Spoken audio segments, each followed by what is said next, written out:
गृहमंत्री देवाभाऊ फडणवीसच्या राज्यात नेमकं चाललंय तरी काय? अहिल्यानगर जिल्ह्यात पुन्हा एकदा पोलीस खात्यावर गंभीर प्रश्नचिन्ह. अहिल्यानगर जिल्ह्यात पुन्हा एकदा पोलीस खात्यातील कथित कलेक्शन रॅकेटची जोरदार चर्चा. गृहमंत्री देवाभाऊ फडणवीसच्या राज्यात नेमकं चाललंय तरी काय? मिरजगाव पोलीस ठाण्यावर एसीबीच्या धाडीने अनेक धक्कादायक बाबी समोर येण्याची शक्यता. दरम्यान मिरजगावमध्ये केलेल्या कारवाईनंतर आता जिल्ह्यातील वरिष्ठ अधिकाऱ्यांवरही संशयाची सुई फिरू लागली असून एसीबीची अदृश्य तलवार अनेकांच्या डोक्यावर लटकत असल्याची चर्चा रंगू लागली आहे.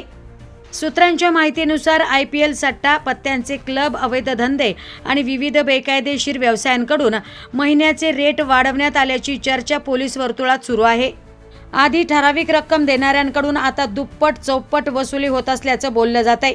त्यामुळे अनेक अवैध व्यावसायिकांमध्ये ही खळबळ उडाली. या धाडीनंतर सर्वात मोठा प्रश्न उपस्थित होतोय तो म्हणजे या संपूर्ण कलेक्शन सिस्टीमचा खरा सूत्रधार कोण?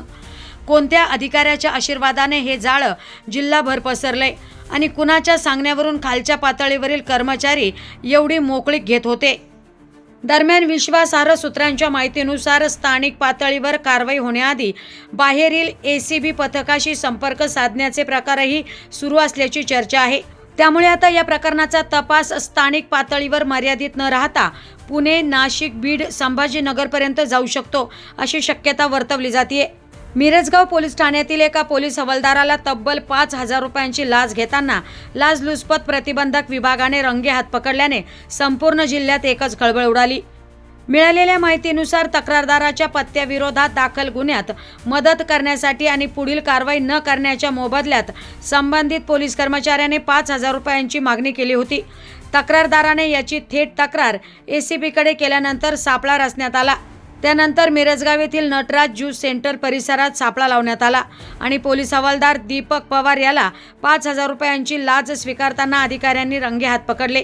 या कारवाईमुळे मिरजगावसह संपूर्ण जिल्हा पोलीस दलात एकच खळबळ उडाली. दरम्यान आता नागरिकांमध्ये प्रश्न उपस्थित केला जातोय की जनतेच्या सुरक्षेसाठी नेमलेले रक्षकच जर पैशासाठी कायदा विकत असतील तर सामान्य माणसाने न्याय मागायचा कुणाकडे?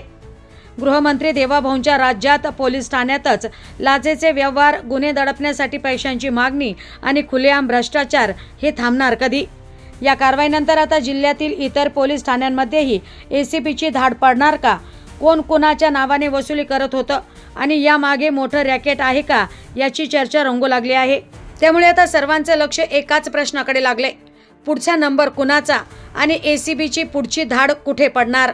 गृहमंत्री देवाभाऊंच्या राज्यात भ्रष्टाचार मुक्त प्रशासनाचे दावे केले जातात, मात्र साक्षात वास्तव वेगळंच दिसतंय. जनतेचे रक्षण करणाऱ्या खात्यातच जर लाचेचे व्यवहार सुरू असतील तर ही बाब अत्यंत गंभीर मानली जाते.